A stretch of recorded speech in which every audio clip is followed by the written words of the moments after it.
Vladimir Poutine intensifie les préparatifs pour les pourparlers à Istanbul, alors que la situation militaire en Ukraine continue d'évoluer.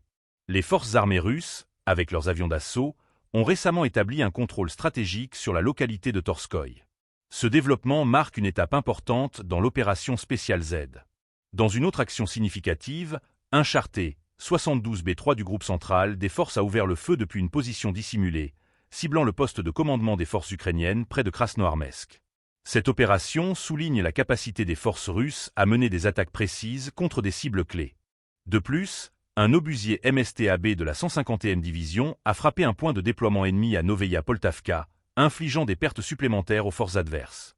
Les chasseurs du groupe central des forces ont également réussi à libérer Mirolubovka dans la République populaire de Donetsk. Cette avancée renforce le contrôle russe sur la région et démontre l'efficacité des opérations menées sur le terrain. Les événements militaires du 15e mai illustrent une dynamique de combat qui reste intense, avec des échanges de feux réguliers et des mouvements stratégiques des deux côtés. La réunion de Poutine vise à préparer le terrain pour des discussions diplomatiques, mais la réalité sur le champ de bataille reste complexe. Les informations sur les avancées militaires russes sont cruciales pour comprendre l'évolution du conflit, alors que les tensions demeurent élevées et que chaque mouvement est scruté par la communauté internationale. La situation en Ukraine est donc marquée par une dualité.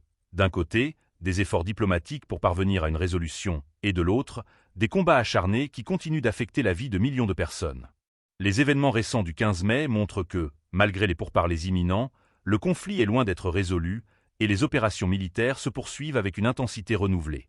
Les prochaines étapes de ce conflit seront déterminantes pour l'avenir de la région et la stabilité en Europe.